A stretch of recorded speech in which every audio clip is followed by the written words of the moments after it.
warahmatullahi wabarakatuh.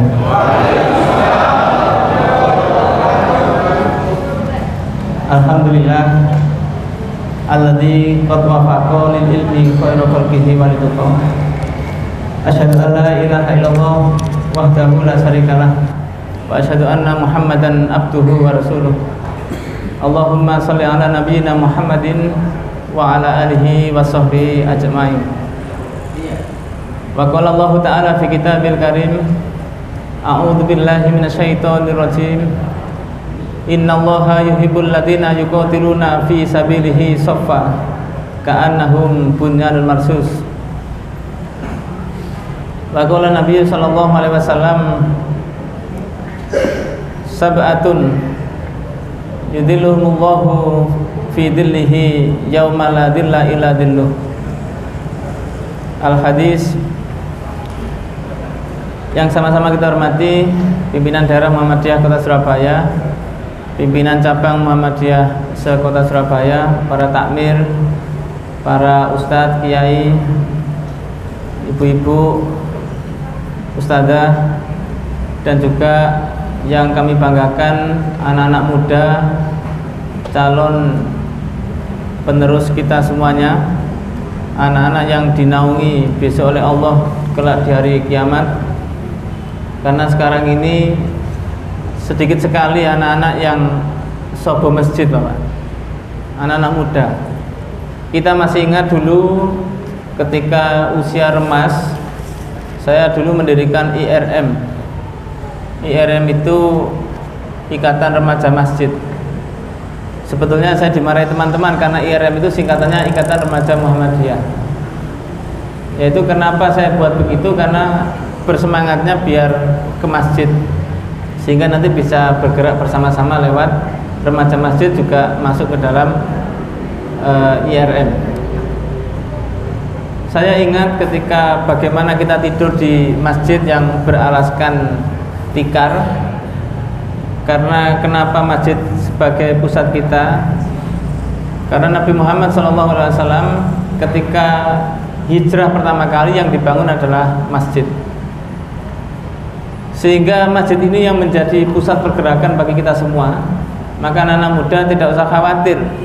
Orang kalau sebuah masjid itu Allah jamin kehidupannya baik. Ada contoh, siapa? Presiden Soekarno itu ternyata dulu sebuah masjid. Ada PCM Tegalsari enggak ini? PCM Tegalsari ada.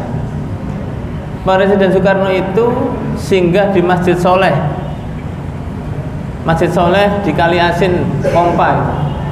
Itu ada Pak Presiden Soekarno di sana. Yang kedua, ada tokoh kita, rahimahullah, Allah sudah memanggil, yaitu Pak Kuswianto. Itu dulu base campnya di Masjid Al-Fat Pucang. Tidurnya di masjid, nyapu-nyapu masjid, bersih-bersih masjid. Karena memang masjid itu bagian. Sehingga beliau menjadi DPR Provinsi Jawa Timur, Dapil Surabaya, Sidoarjo. Maka dari itu tidak ada ruginya kalau kita ini berbasis masjid. Maka yang pertama yang harus kita ingat bersama-sama, kenapa masjid itu menjadi barometer bagi kita, menjadi ukuran, menjadi alat kita untuk selalu berdakwah. Jadi adik-adik sekalian, anak-anak muda ini tidak usah sungkan. Insya Allah takmir-takmir sekarang ini sudah mulai. Sebentar, ada ini yang mana? Kiri, Mas? Kiri ya.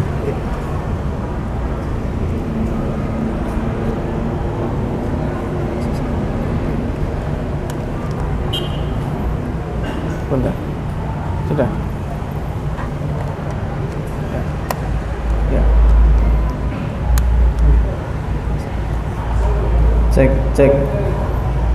Cek 1 2. Enak yang ini apa yang ini?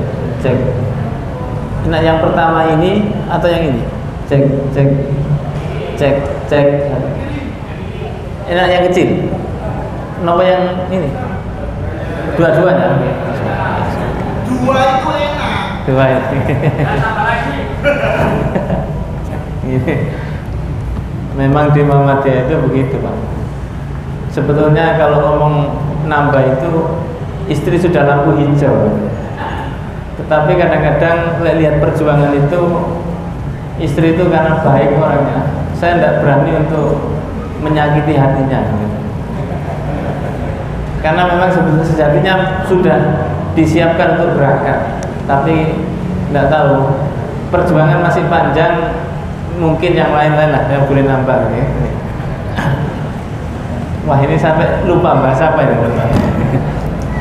Oke, Bapak Ibu sekalian, teman-teman pemuda remaja, Nabi Muhammad SAW menyampaikan kepada kita tentang ada 7 golongan, yang golongan itu besok akan mendapatkan naungan dari Allah. An Abi Hurairah radhiyallahu an, Ali Nabi sallallahu alaihi wasallam qaul sab'atun yudhilluhumullahu fi dhilli yauma la dhilla illa dhilluh. 7 golongan yang besok Allah akan menaunginya di hari yang mana tidak ada pelindung kecuali lindungan dari Allah. Siapa 7 orang itu? Yang pertama al-imamu al-adil. Yang pertama adalah pemimpin yang adil. Pemimpin yang adil ini bukan hanya presiden, bukan hanya gubernur, tetapi Nabi dawuh kullukum ra'in wa kullukum mas'ulun an ra'iyatih. Setiap kalian adalah pemimpin dan setiap pemimpin ini pasti dimintai bertanggungjawab. Maka kalau kita bapak atau orang tua menjadi pemimpin, maka fungsi Pak RT, Pak RW, Pak Lurah sampai presiden itu juga lebih besar fungsinya. Maka jangan bangga menjadi presiden, Pak Lurah dan sebagainya kalau dia tidak bisa membahagiakan yang dipimpinnya. Yang kedua, wasabun nasa'a bi ibadatillah.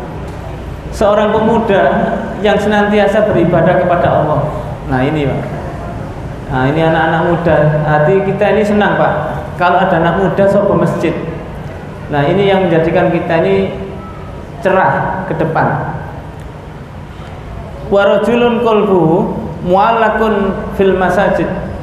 Nah yang ketiga ini adalah seorang laki-laki yang menghubungkan hatinya selalu ke dalam masjid. Jadi masjid itu merupakan bagian penting bagi kita. Maka kalau adik-adik ini ke masjid itu susah, jangan.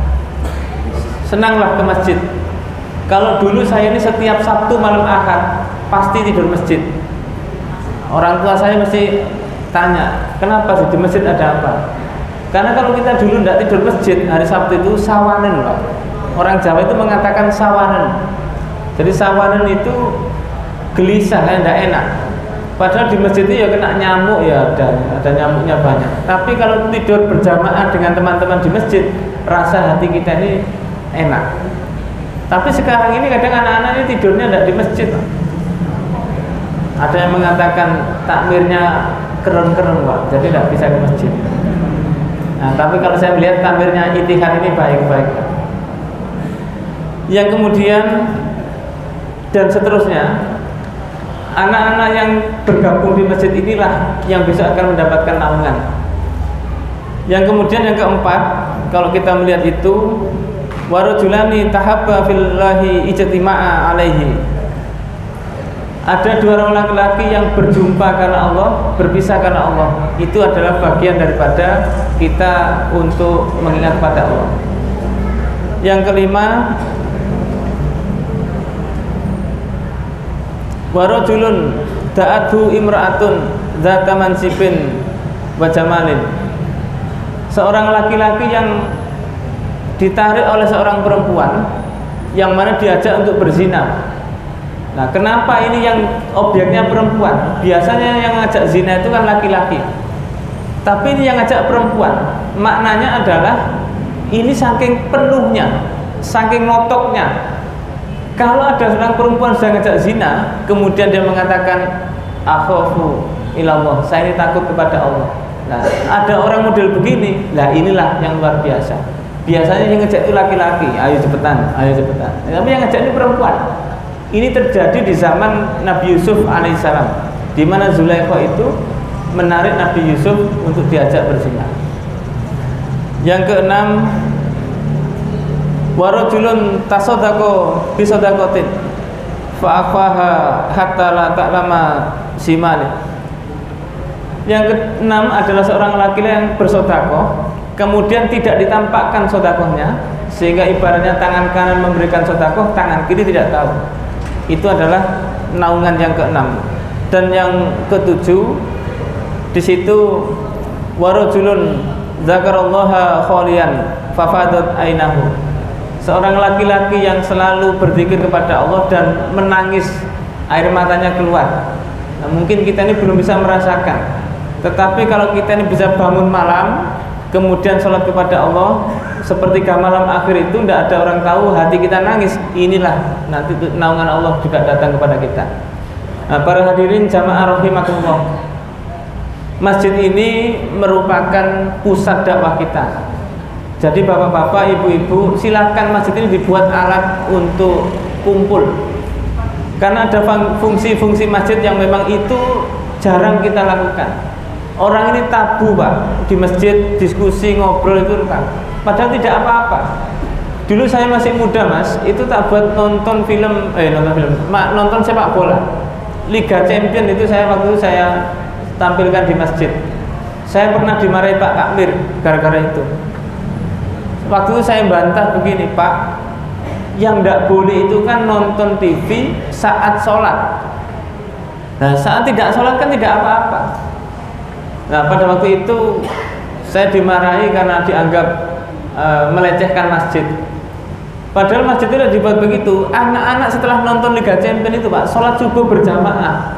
Nah, bapak-bapak itu kaget, dengaren. Kok anak-anak arek enom itu sholat di masjid subuh bisa. Padahal tidak ngerti kalau malam itu melekan nonton sepak bola. Tetapi apa yang terjadi? Hasilnya anak-anak yang nonton di masjid itu ya seperti kita-kita ini Pak, rajin ke masjid. Dan peluang anak-anak itu menjadi berubah itu penting.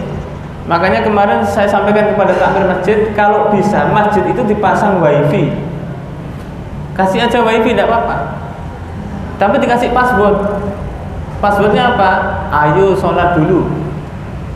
Nah, passwordnya nanti seminggu lagi diganti lagi. Ayo ngaji dulu. Seminggu lagi diganti lagi.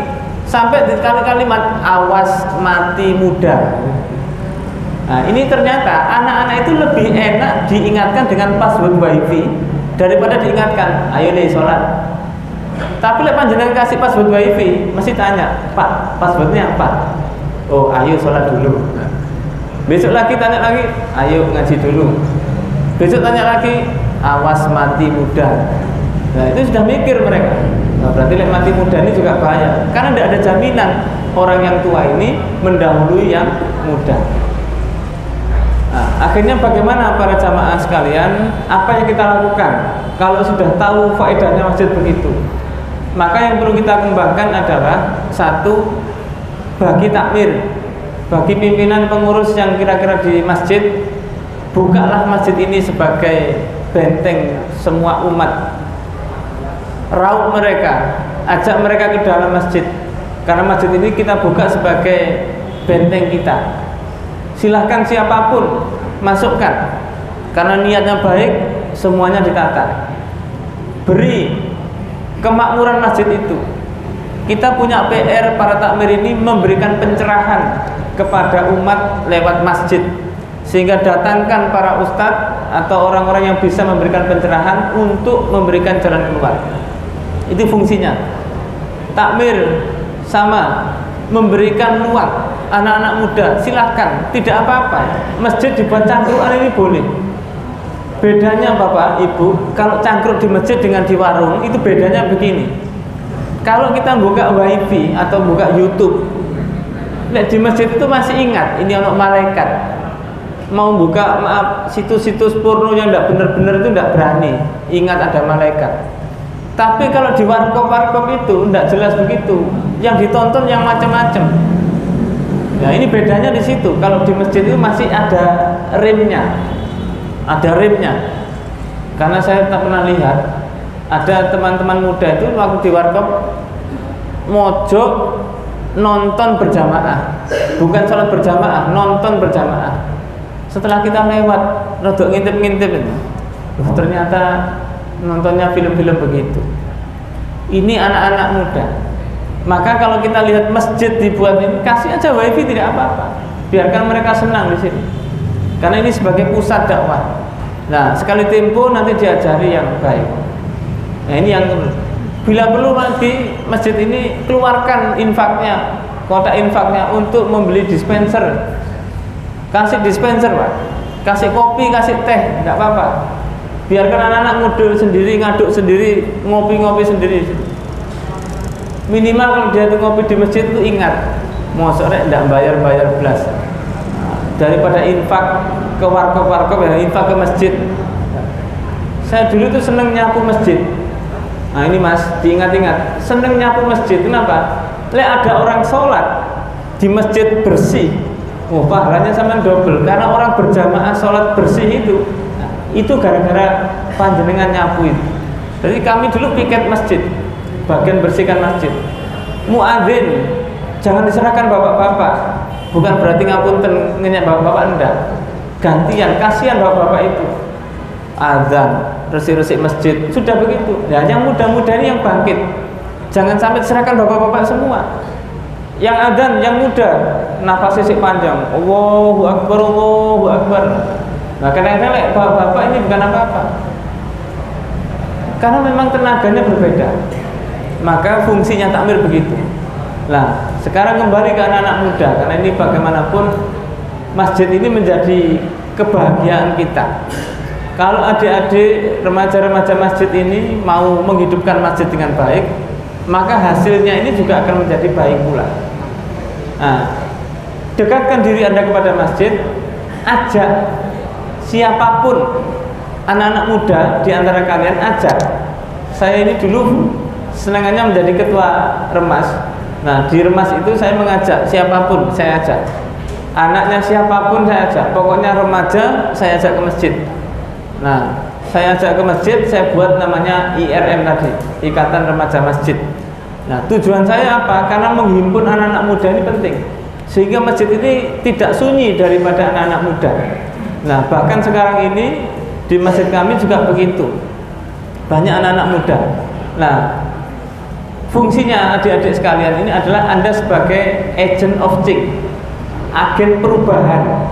Nah, rubahlah dunia ini yang biasa nongkrong di warkop-warkop itu, tarik mereka ke masjid. Sampaikan, masjidku enak, masjidku baik, takmirku ramah. Nah, kadang-kadang itu Pak. Ini tapi mohon maaf, ini kejadian Pak. Ada anak kecil sholat, rame kan. Nah, itu ada takmir yang ngomong, kamu mulai rame-rame, mulai. Jadi anak-anak itu jadi gitu kan. Nah, suatu saat kami tanya, kenapa dia tidak ke masjid? Tidak mau. Kenapa tidak mau? Takmirnya kerem. Pernah disurvei Bu, Pak. Ada anak TK. Nah, TK ini. Enak mana? Kamu di masjid atau di rumah ibadah? Waktu itu pernah ada anak TK diajak ke rumah ibadah. Jawabannya Pak, di luar dugaan. Semuanya kompak, enak rumah ibadah. Kok bisa begitu? Satu, datang pertama kali sudah dikasih es krim. Datang pertama kali ada es krim. Es krimnya jatuh, kotor, tidak dimarahi. Coba takmir yang konvensional, yang dulu, lek kotor mesti akan dimarahi kan? Ngotor-ngotori yang mulai. Saya ini gregetan gara-gara apa? Putra saya itu ikut saya ke masjid. Nah, namanya masih kecil itu muter. Alasannya apa? Sholat saya tidak khusyuk gara-gara anak ini. Saya tersinggung. Sajane sing gak khusyuk ini orangnya atau apanya? Contohnya begini, ini kan dekat jalan raya. Kira-kira jenengan tidak khusyuk apa gara-gara ini lewat? Mesti disuruh berhenti aja, tidak usah lewat. Di bandara, pesawat datang pukul sekian, apakah itu kita terganggu? Tidak. Yang membuat kita tidak khusyuk ya kita sendiri, tidak bisa memaknai bagaimana sholat kita dengan baik.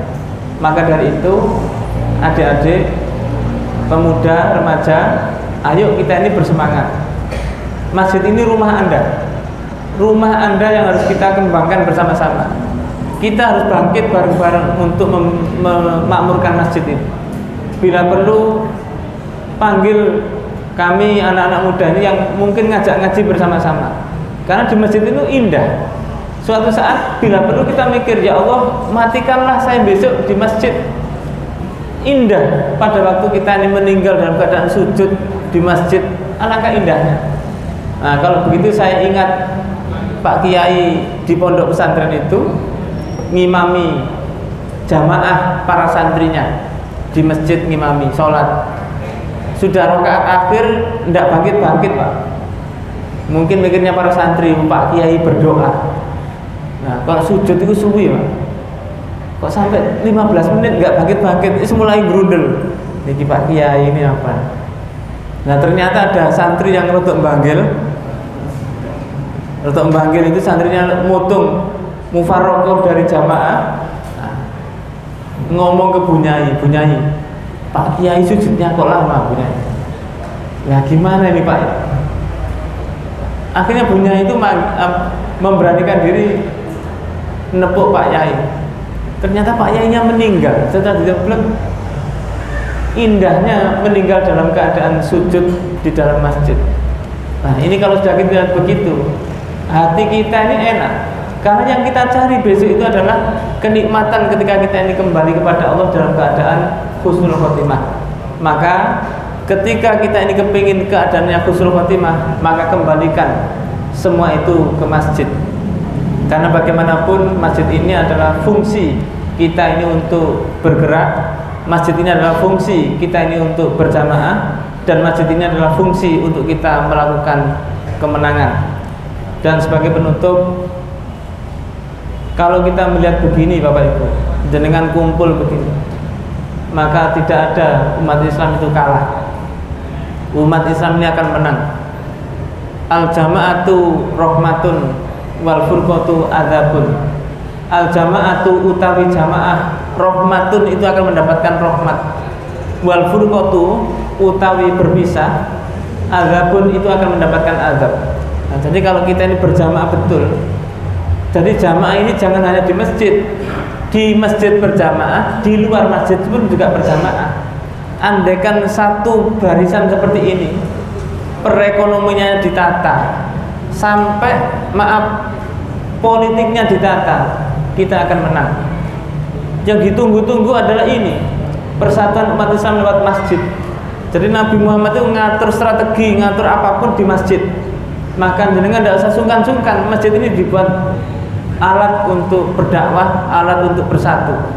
Tidak usah khawatir lihat dilone orang tentang masalah politik identitas, tidak ada.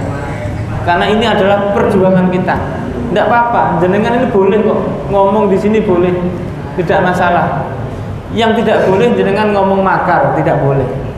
Tapi kalau kita ngomong masalah perjuangan, ini adalah fungsi daripada itu. Kiai Haji Ahmad Dahlan dulu juga membangun masjid, ada langgar yang dibuat supaya bergerak. Maka dari itu, mari kita mulai dari masjid, kita kembali ke masjid, kita ramaikan masjid, kita gerakkan untuk sebagai pusat peradaban dan juga untuk kemenangan. Karena umat Islam itu hari ini banyak, tetapi tidak bisa berbuat banyak. Umat Islam ini jumlahnya besar, tetapi tidak bisa berbuat banyak. Maka dari itu, salah kita kalau kita tidak mau berjamaah, salah kita kalau kita tidak kembali kepada masjid, dan salah kita kalau kita ini tidak melakukan fungsi masjid dengan sebaik-baiknya. Mungkin itu yang bisa kami sampaikan sebelum disemprit oleh pembawa acara, karena sudah ngode-ngode begitu. Kami akhiri, mudah-mudahan bermanfaat dan mudah-mudahan Allah memberikan kelancaran dan keberkahan bagi kita semuanya. Aku qouli hadza astaghfirullahi wa lakum innahu huwal ghafurur rahim. Nasrun minallah wa fathun qarib fastabiqul khairat. Wassalamualaikum warahmatullahi wabarakatuh.